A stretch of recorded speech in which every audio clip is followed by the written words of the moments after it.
नमो अरिहन्ताणम् नमो सिद्धाणं नमो आयरीयाणं नमो उवज्झायाणं नमो लोये सव्वसाहुण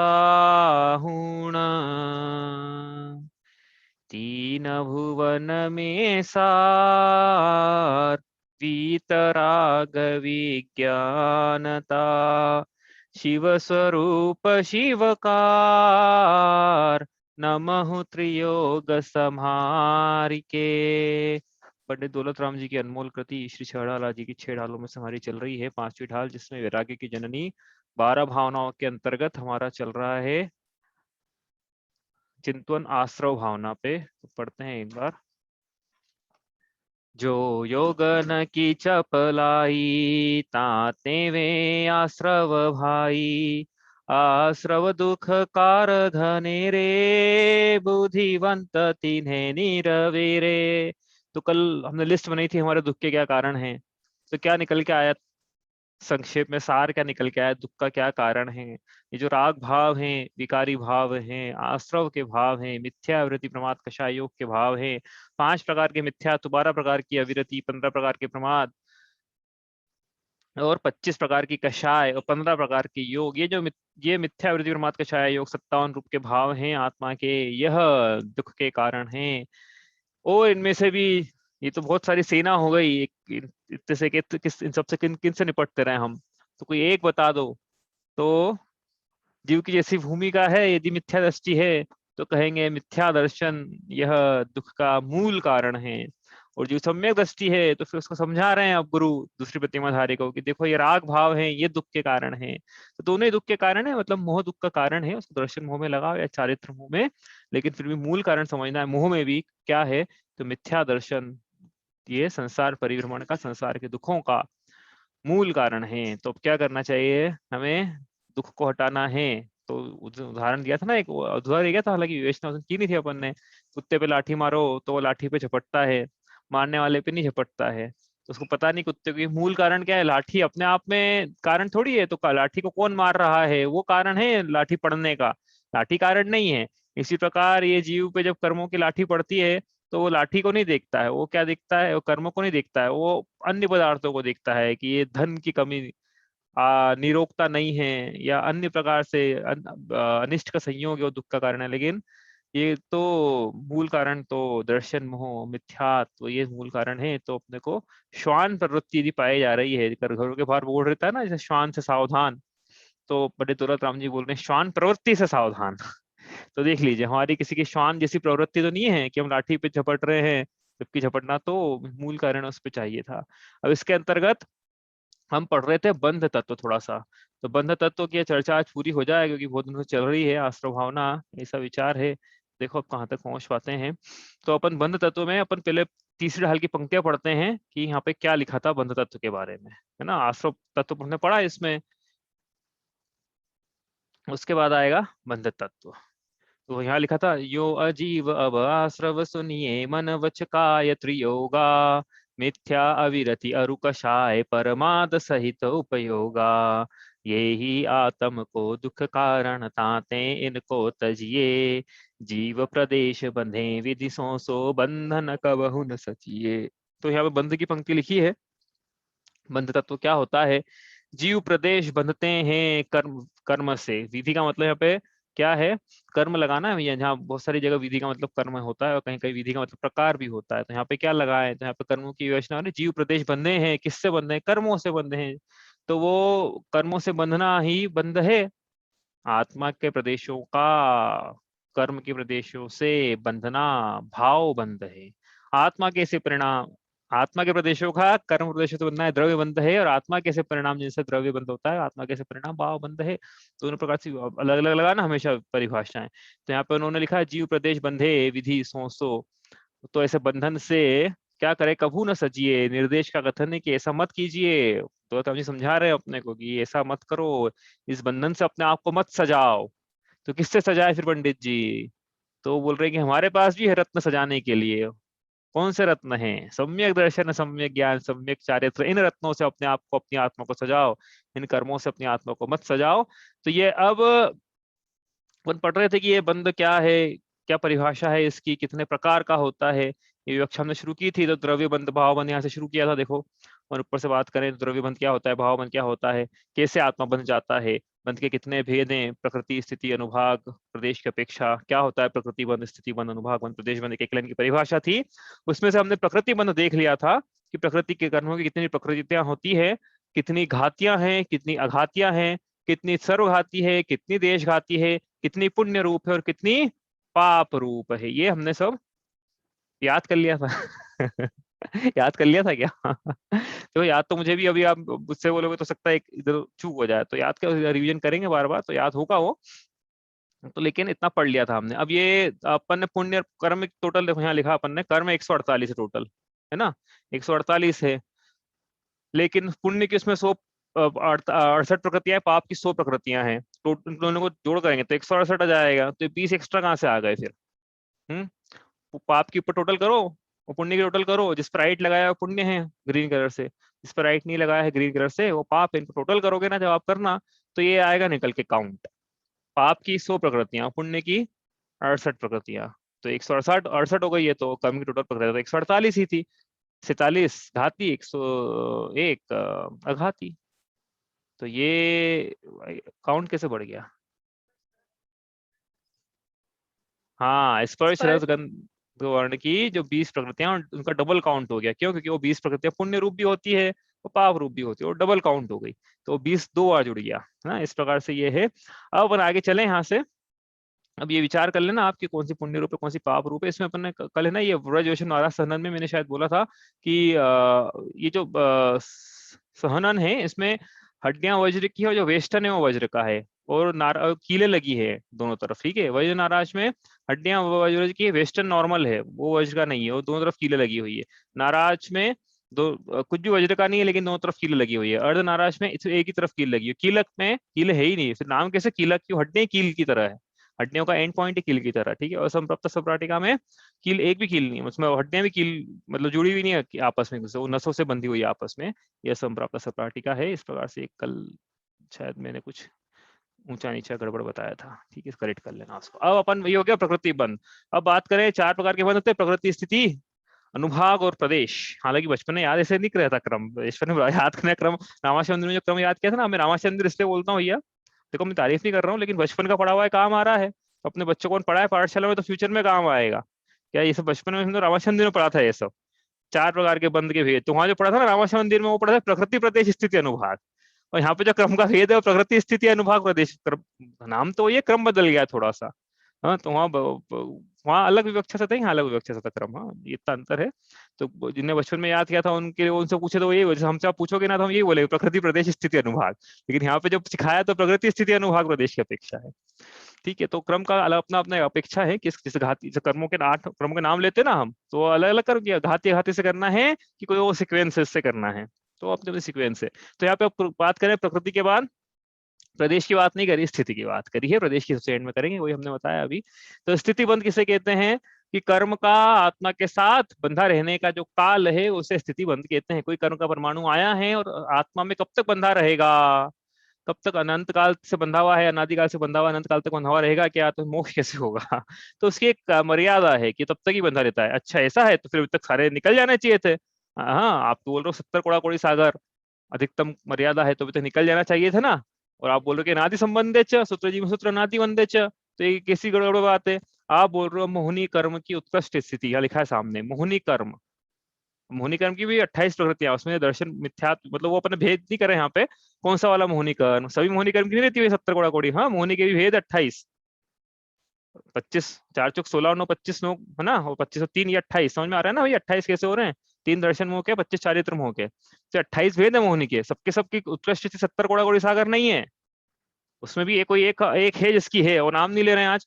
तो आप नाम अब तो आप मोहिनी की याद करो, उसमें है, नाम लेना है तो मिथ्या तो अपन ले लेंगे, लेकिन याद तो ये करना है कि मोहिनी की 70 कोड़ा कोड़ी सागर है। ठीक है, अब प्रश्न ये है कि मोहिनी की 70 कोड़ा कोड़ी सागर है और जीव का अस्तित्व तो अनादि काल से है, तो 70 कोड़ा कोड़ी सागर बाद मोहिनी को अपना कर्म का फल देके निकल जाना चाहिए था, तो हमें अभी सम्यक दर्शन की प्राप्ति हो जाना चाहिए था, तो क्यों नहीं हुई है? तो उसका उत्तर यही है कि अनादि संबंधे च, अनादि संबंधे च मतलब कि कार्माण शरीर की अपेक्षा यह जीव नया नया कार्माण शरीर मान रहा है, लेकिन संतति की अपेक्षा अनादि संबंध है। मतलब क्या कि 70 कोड़ा कोड़ी सागर वाली एक कर्म शरीर गया तो उसी समय दूसरा भी है ना, क्योंकि वो मोहनी कर्म ने अपना फल दिया, उससे आश्रय हो गया, फिर आश्रय हो गया, नया मोहनी कर्म मान लिया इसने, फिर उदय में आया आश्रय बंद हो गया, फिर उदय में आया आश्रय बंद हो गया।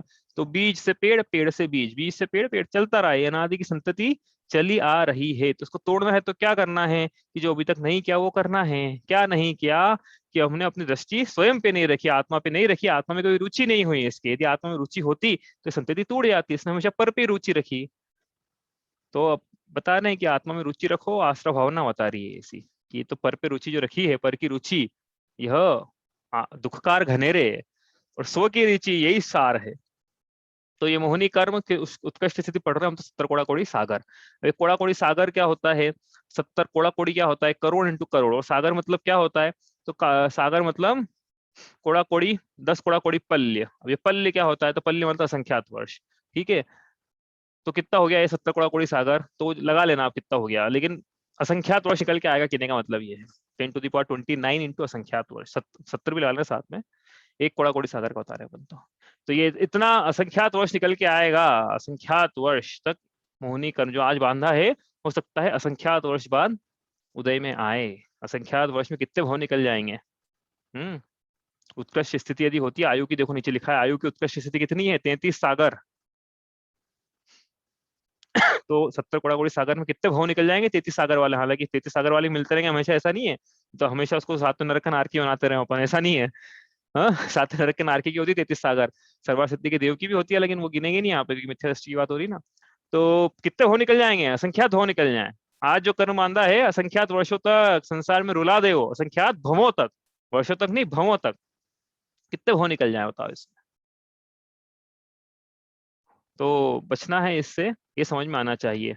इसी प्रकार अब मोहिनी की 70 कोड़ा कोड़ी सागर है, दर्शनावरण, ज्ञानावरण, अंतराय, वेदनी की 30 कोड़ा कोड़ी सागर। उत्कृष्ट स्थिति, उत्कृष्ट स्थिति मतलब इतने काल तक बंधा हुआ रह सकता है, इसका मतलब ये नहीं कि बंधा हुआ रहेगा ही, रह सकता है। हाँ, नाम और नाम गोत्र 20 कोड़ा कोड़ी सागर तक बंधा हुआ रह सकता है, और आयु 33 सागर तो उत्कृष्ट स्थिति है इसकी। अब इसमें जो 33 सागर लिया है ना, अब इसमें आयु का जो कैलकुलेशन अलग चलते हैं भैया। हाँ, आयु में क्या है कि इसका आवादा कल हटा के लिए, बाकी सबका आवादा कल जोड़ के लिए, ऊपर नहीं कर रहे थे विवेचना।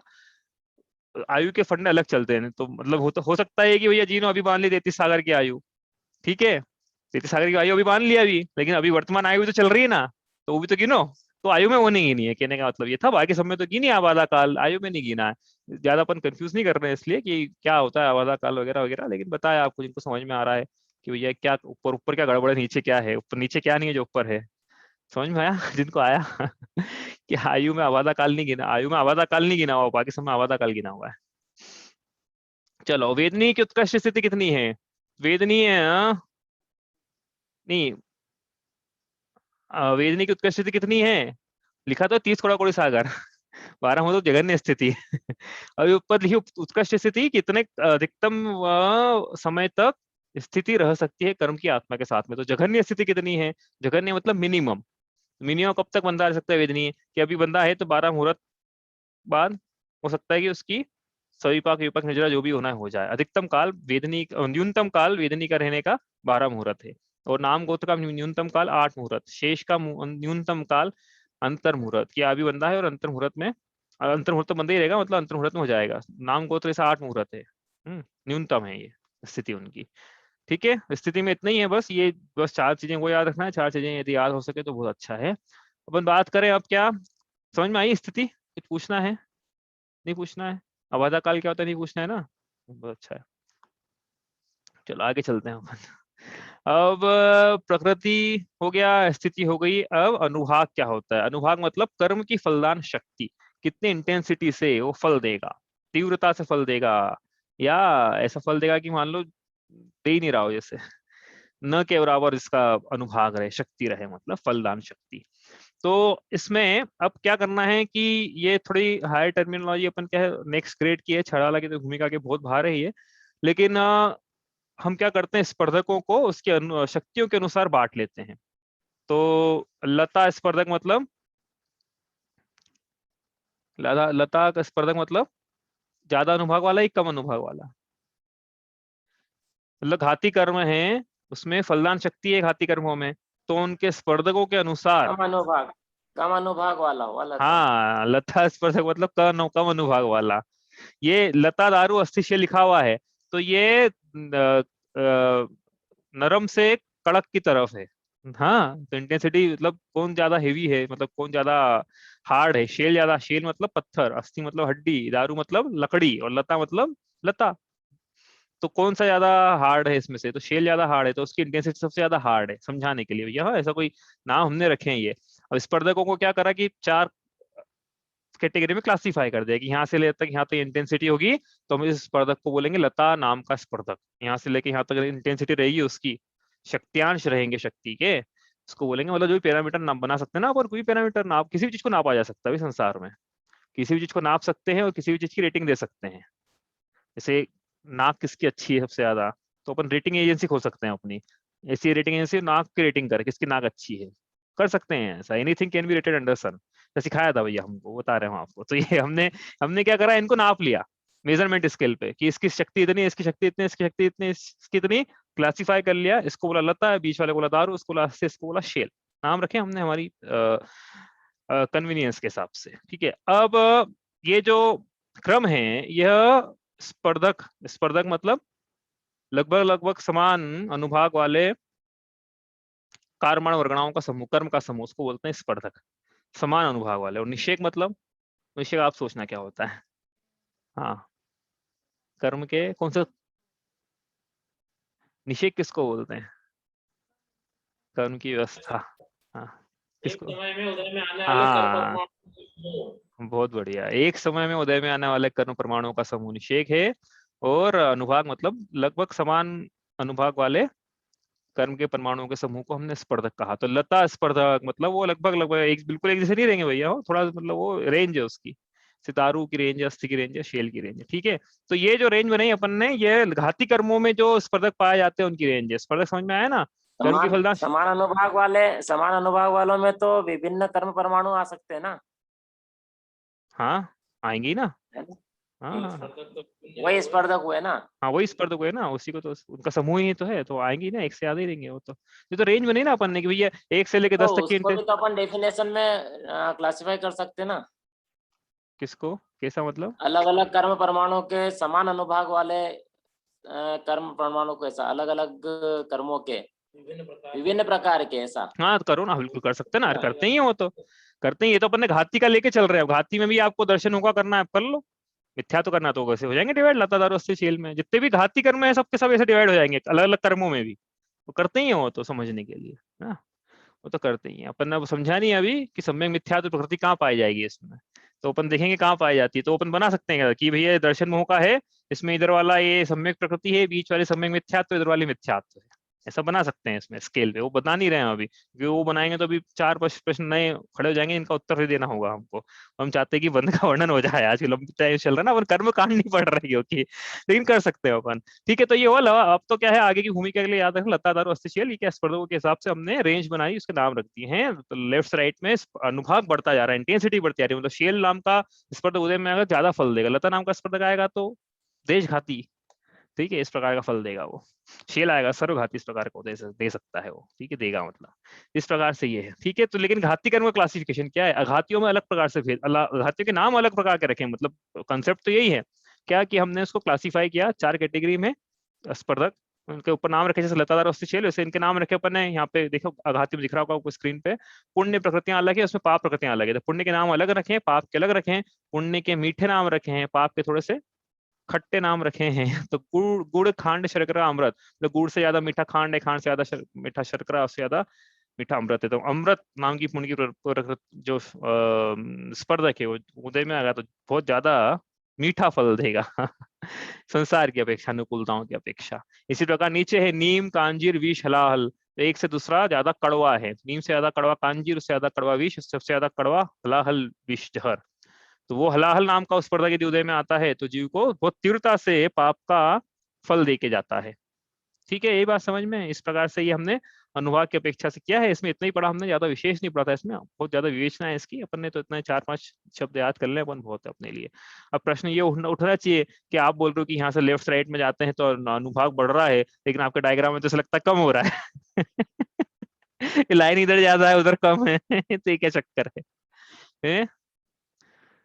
तो ये बताने के लिए समझना पड़ेगा प्रदेश बंद, क्योंकि प्रदेशों की संख्या इस प्रकार से है, इधर ज्यादा उधर कम है। तो प्रदेश क्या होते हैं फिर वो पढ़ते हैं। प्रदेश एक मतलब आत्मा के द्वारा ग्रहण किए गए कर्म परमाणु की संख्या, उसको प्रदेश बंद कहते हैं। यही परिभाषा लिखी है ऊपर। तो कितने कर्म के परमाणु यह जीव एक समय में ग्रहण करता है, आश्रव और बंध को प्राप्त करता है, तो उसका प्रमाण है एक समय प्रबद्ध। अब एक समय प्रबद्ध मतलब कितना होता है, संख्या हमको समझ में आती है 5, 10, 15, 20। अब एक समय प्रबद्ध मतलब क्या, तो संख्या दी कि एक समय प्रबद्ध मतलब अनंत होता है। अनंत होता है, कौन सा अनंत के भी अनंत भेद है। तो दो प्रकार से बताती शास्त्रों में कि 3 काल में जितनी सिद्ध राशि होगी उसका अनंतवा भाग, तो वो भी अनंत आएगा। अनंत में अनंत का डिवाइड करोगे तो एक नहीं आएगा। हाँ, अनंत में अनंत का डिवाइड करेंगे तो एक नहीं आता है। हाँ, देखो मैं बताता हूँ आपको जितना मुझे याद है। ये जिन्होंने मैथमेटिक्स पढ़ा है, हाँ, उनके लिए क्वेश्चन है ये। Limit sine 5x by x tends to 0, इसकी वैल्यू क्या आएगी बताओ। पता है किसी को? अब बोलो x टेंड्स टू 0, तो ऊपर भी साइन 0 है, नीचे भी 0 है, तो 0/0 नॉट डिफाइंड। हाँ, नॉट डिफाइंड आएगी क्या वैल्यू? इसकी वैल्यू आएगी 5।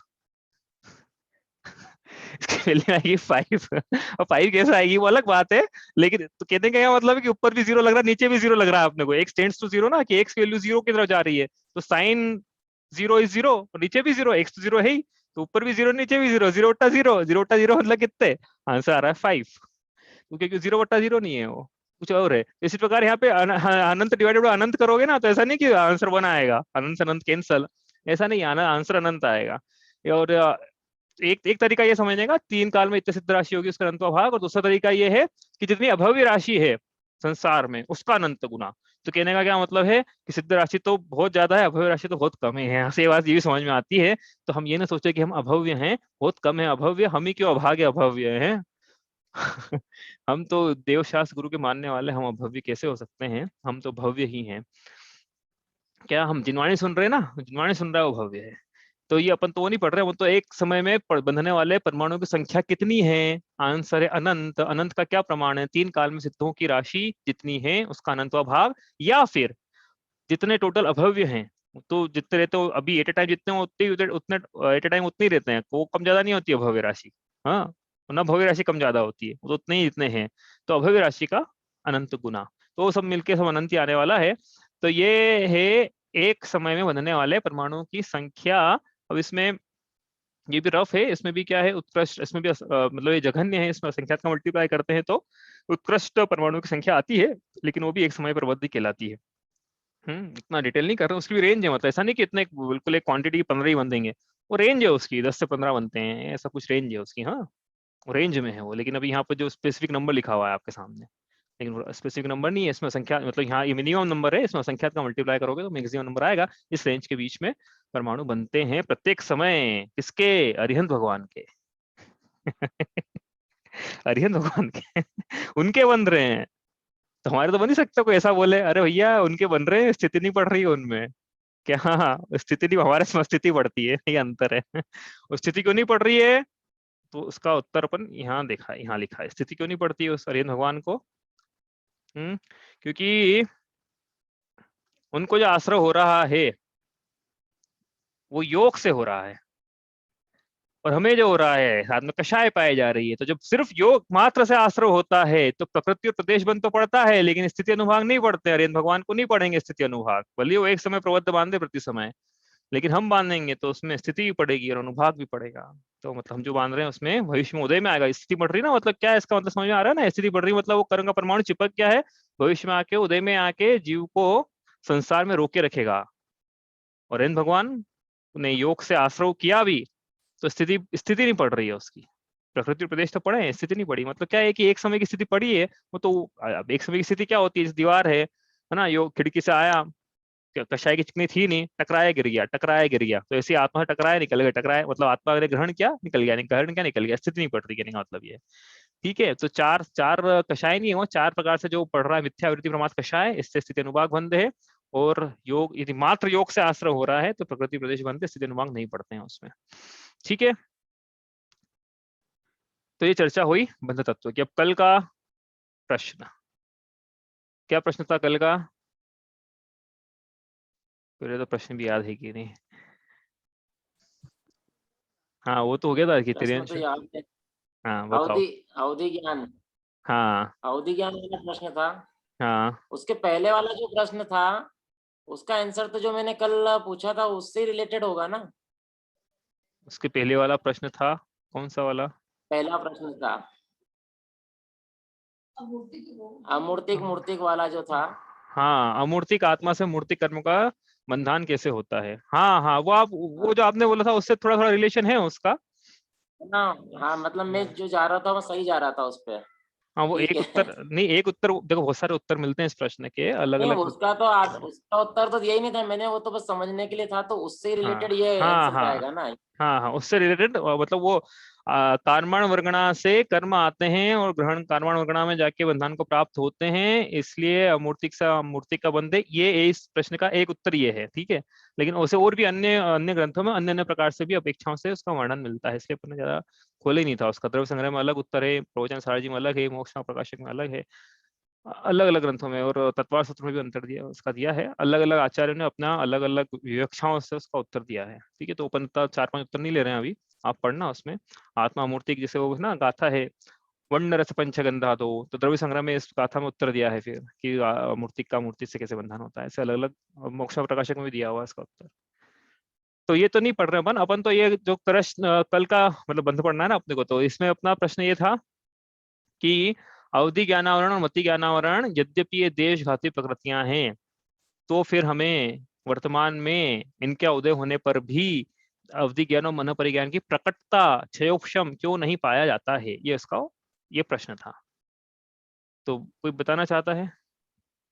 हाँ, हाँ ये दोनों देशघाती प्रकृतियां हैं, पर देशघाती प्रकृति में देशघाती स्पर्धक और सर्वघाती स्पर्धक दोनों होते हैं, तो उस अपेक्षा से हाँ ये आधा उत्तर सही है, आगे क्या? लेकिन आपने आधा तो बोल दिया, इसके आगे का क्या सेकंड पार्ट? तो तो अवधि ज्ञानावर्ण और मनपर्य ज्ञानावर्ण जब उदय में आएगी तो वो अभी अपने उदय में सर्वघाती के रूप में है। हाँ ये देखो, ये सही उत्तर आया निकल के। ये लिखा अपन ने पढ़ा था, सामने डायग्राम दिख रहा है, अपने नोट किया हो यदि क्लास में तो उत्तर कल मिल जाता, रिवीजन किया हो तो। लिखा है देखो सामने, एग्जाम्पल सही लिखा हो, ज्ञानावरण का एग्जाम्पल भी है यहाँ पे। देशघाती जो प्रकृति है, उत्तर दिनों ने जैसा दिया कि देशघाती प्रकृति है ये अवधि ज्ञानावरण, इसमें जो देशघाती प्रकृति रहती है इसमें देशघाती के स्पर्धक भी है और सर्वघाती के स्पर्धक भी। स्पर्धक भी पढ़ा हमने क्या होते हैं ऊपर, है ना। लेकिन जो सर्वघाती प्रकृति है उसमें केवल सर्वघाती के स्पर्धक होते हैं, तो केवल ज्ञानावरण सर्वघाती प्रकृति है जिसमें सर्वघाती के स्पर्धक हैं, और चूंकि इसमें देशघाती के स्पर्धक नहीं है इसलिए सर्वघाती प्रकृति का क्षयोक्षम नहीं हो सकता है, क्योंकि क्षयोक्षम की परिभाषा में वर्तमान में उदय में आने वाले देशघाती स्पर्धकों का उदय, और ये ऐसा ये परिभाषा है उसके, और भविष्य में आने वाले सर्वघाती स्पर्धकों का उदय भावी क्षय, वर्तमान में उदय में आने वाले सर्वघाती नहीं, भविष्य में आने वाले सर्वघाती स्पर्धकों का सदवस्था उपशम, और वर्तमान में उदय में आने वाले सर्वघाती स्पर्धकों का उदयभावी क्षय, ये परिभाषा क्षयोक्षम की, तो वो बनी नहीं पाएगी यहाँ पे सर्वघाती में। इसे क्षयोक्षम क्यों? क्योंकि उसमें देवघाती स्पर्धक ही नहीं है, इसे क्षयोक्षम हो ही नहीं पाएगा उसका। लेकिन देशघाती में परिभाषा बनती है, इस देवघाती में क्षयोक्षम पाया जाता है, इसे मति ज्ञान शुद्ध ज्ञान आवरण में का क्षयोक्षम पाया जाएगा। लेकिन अवधि ज्ञान और मन ज्ञान में क्या समस्या है कि इनमें ऐसा भी हो सकता है कि क्षयोक्षम हो ही नहीं, सर्वघाती स्पर्धकों का उदय पाया जाए। जब सर्वघाती स्पर्धकों का उदय पाया जाएगा तब किसका? अवधि ज्ञानावरण के सर्वघाती स्पर्धकों का जब उदय पाया जाएगा तब जीव को अवधि ज्ञान की प्रकटता ही नहीं रहेगी। इसी प्रकार मन परिज्ञान में भी लगाना, आई बात समझ में? नहीं तो पूछ लेना भैया, ये शॉर्ट में बनने क्योंकि हमने रिवीजन कर रहा है इसलिए शॉर्ट में, तो जिस दिन पढ़ा था उस दिन तो थोड़ा लंबा समझा था इसको अपन ने। आगे चलें, अब ये तो हो गया अपना विषय, तो ये बंध तत्व संबंधी चर्चा है। अब पढ़ते हैं दूसरी ढाल का रिवीजन। क्या करना है दूसरी ढाल में अपने को?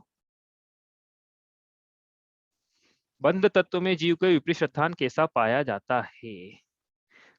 रागादि प्रगट ये दुख देनति नहीं को सेवत गिनत चेन शुभ अशुभ बंध के फल मझार रति अरति करे निज पद विसार। तो ये बंध तत्व में विपरीत श्रद्धान है क्या कि यह जीव शुभ और अशुभ के बंध के फल में रति और अरति करता है। तो सभी करते हैं, उसमें क्या है? हाँ, तो उसमें विपरीत श्रद्धान क्या है? रति रति करना समझते हैं अपन। और इसने अपने स्वयं के पद को, स्वयं के स्वरूप को भुला दिया है। तो इस प्रकार विपरीत श्रद्धान ये है कि इसको शुभ और अशुभ के फल में तो विविधता भाषित हो रही है, लेकिन ये तो विविध नहीं है, तो संसार में रखने लायक है, तो इसको शुभ और अशुभ में विविधता भाषित हो रही है, लेकिन इसको तो वास्तव में विविधता भाषित होना चाहिए, डिफरेंस भाषित होना चाहिए था शुद्ध में और अशुद्ध में। ये दोनों ही अशुद्ध हैं, शुभ भी हो या अशुभ भी हो, दोनों ही अशुद्ध हैं। इसको डिफ्रेंशिएट करना था शुद्ध और अशुद्ध में, लेकिन ये कर रहा है शुभ और अशुभ में। ये इसका बंध तत्व संबंधी विपरीत श्रद्धान है। नहीं समझ में आया है तो कोई बात नहीं, अपन का स्क्रीन है जो उसमें अपन ने लिखा था उसमें और अच्छे समझ में आएगा। ये देखो, बंध तत्व संबंधी विपरीत श्रद्धान दूसरी ढाल में पढ़ा था हमने। क्या पढ़ा था?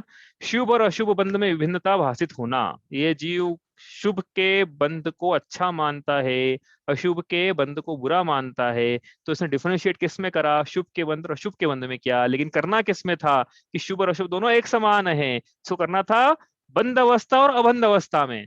लेकिन भिन्नता भाषित करी इसने कि ये अच्छा है वो, तो इस प्रकार इसका बंध तत्व में विपरीत श्रद्धान है। बंध के जो कर्म बंधे हैं भविष्य, सेकंड पॉइंट, जो कर्म बंधे हैं भविष्य में आके कुछ उदय को प्राप्त होंगे, तो उदय से कुछ सामग्री की प्राप्ति होगी कर्मों के उदय से। तो जीव कर्मों के उदय से जो प्राप्त सामग्री प्राप्त हुई है उसमें यह स्वयं को कर्ता मानता है कि मैंने किया, कर्मों के उदय से प्राप्त सामग्रियां, लेकिन पर पदार्थ में एक कर्तृत्व का भाव रखता है। ठीक उसी कुत्ते की तरह जो बैलगाड़ी के नीचे चलकर ये समझता है कि बैलगाड़ी मैं चला रहा हूँ, वैसे ही चला तो बेल रहा है लेकिन मान कुत्ता रहा है कि स्वयं चला रहा है। वैसे ही कर्म जो सामग्रियां प्राप्त है वो तो कर्मों के निमित्त से मिली है, लेकिन जीव ऐसा मान रहा है कि मेरी करी हुई है। लाभांतराय के क्षयोक्षम से हमको पैसा मिल रहा है, लेकिन जीव मान रहा है कि मेरा किया हुआ है, कर्म का किया हुआ है। लेकिन वो तो तीसरा पॉइंट, शुभ और अशुभ बंध के उदय को अच्छा मानने से राग द्वेष का श्रद्धा नहीं होता है कि शुभ का अच्छा है बंध तो मैं राग करूं, अशुभ का अच्छा नहीं है तो द्वेष नहीं करूं। तो ये राग द्वेष करने का श्रद्धा नहीं हो रहा, इसके श्रद्धा में राग उपादेय भाषित हो रहा है। इसको क्यों? देखो, राग उपादेय भाषित होने तो असत संबंधी भूले, लेकिन यहाँ पे बात क्या है कि शुभ को अच्छा मान रहा है, शुभ के बंध को अच्छा मान रहा है, तो उसमें वो राग द्वेष की श्रद्धा नहीं हुआ। इसका ये बंध तत्व में विपरीत श्रद्धान है। अगला पॉइंट, ये पुण्य के बंध को उपादेय मानता है कि जितना पुण्य करूंगा उतना सुखी हो जाऊंगा, लेकिन पुण्य का बंध भी उतना ही है जितना कि पाप का बंध है। पुण्य का बंध बहुत बड़ी व्याख्या करी है इसकी, यहाँ पे भी विशेष व्याख्या अपेक्षित है वैसे, लेकिन ये कर चुके हैं हम दूसरी ढाल में कि पुण्य का बंध कैसा है और पाप का कैसा है। दोनों ही संसार में बंधने की अपेक्षा तो है यही है। बंध अच्छा नहीं हो सकता है, पुण्य का हो या पाप का हो, बंध है ना आखिरकार। अगला पॉइंट, शुभ कर्म और फल और अशुभ कर्म फल, उसमें सुख की बुद्धि होना है कि शुभ कर्म अच्छा है उसका फल अच्छा है और अशुभ कर्म और उसका फल बुरा है। इस प्रकार की कर्म और उनके फल में अच्छी सुख की बुद्धि होना, या ये जाएंगे अशुभ तो अच्छा, इस प्रकार की बुद्धि होना, ये इसका बंध तत्व में विपरीत श्रद्धान है। शुभ और अशुभ दोनों ही बुरे हैं, दोनों में दुख की बुद्धि होना चाहिए लेकिन सुख की बुद्धि है। और जीव धर्म का धारण कि बस खूब सारा पुण्य कमा लूं मैं, ये कर लो आप शांति धारा, ऐसा पुण्य बंधेगा कि अनंत काल तक संसार में रहोगे। बोलो करेंगे अपन ऐसी शांति धारा? हाँ, तो क्या है, वचन ऐसे बोलना चाहिए सिद्धांत खंडित नहीं हो। यदि वचनों सिद्धांत खंडित हो रहे हैं तो फिर सीखने की जरूरत है अपने को। मोक्ष मार्ग प्रकाशक से ली हुई ये चीजें हैं, पूरा क्रेडिट जो है किसको जा रहा है? अभी जो हमने लिया उसमें तो पंडित श्री टोडरमल जी साहब ने लिखा है, सब उसी में से अपन ने पढ़ाया है, तो शायद उस दिन तो बताया नहीं था, आज देखो पढ़ते हैं। बंध तत्व का अन्यथा स्वरूप। तथा बंध तत्व में जो अशुभ भावों से नरकादि रूप पाप का बंध हो उसे तो बुरा जानता है, और शुभ भावों से देवादि रूप पुण्य का बंध हो उसे भला जानता है। परंतु सभी जीवों के दुख सामग्री में द्वेष और सुख सामग्री में राग पाया जाता है, तो इसके भी राग द्वेष का श्रद्धान हुआ। जैसा इस पर्याय संबंधित सुख दुख सामग्री में राग द्वेष का श्रद्धान करना है, वैसा ही आगामी पर्याय संबंधित सुख दुख सामग्री में राग द्वेष करना है। तो वही जो चल रहा है वही चलता रहेगा ना, संसार संतति मिटेगी कैसे।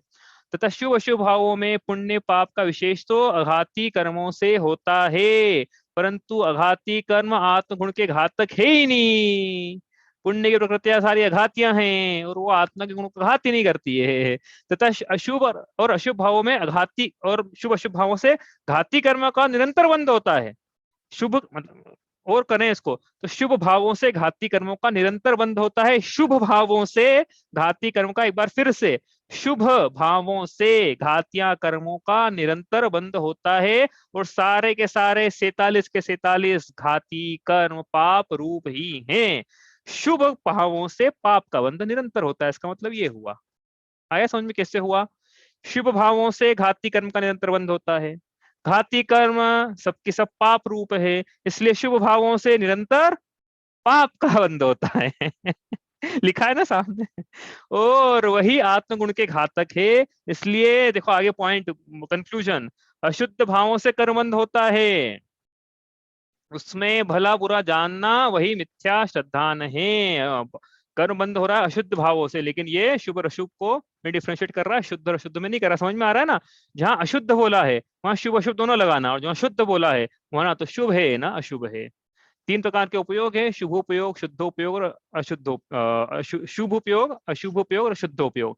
तो शुभ और अशुभ नहीं है तो शुद्ध है, हाँ, और अशुद्ध है इसका मतलब शुभ या अशुभ दोनों में से एक है। तो ऐसे सिद्धांत से बंध का भी उसे सत्य सिद्धांत नहीं है, ऐसा बताया उन्होंने 7 तत्वों की व्याख्या करते हुए।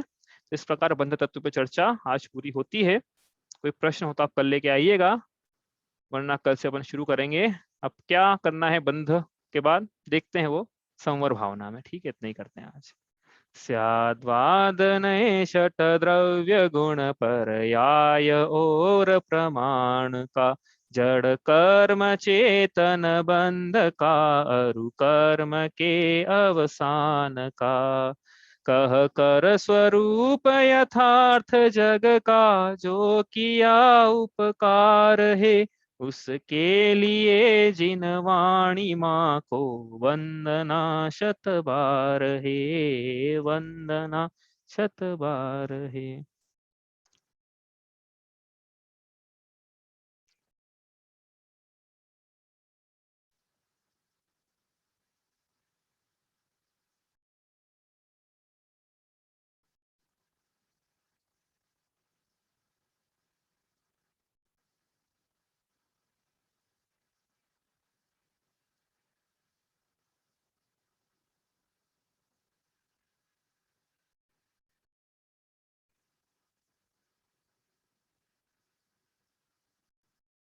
जय जिनेन्द्र। जय जिनेन्द्र। जय जिनेन्द्र।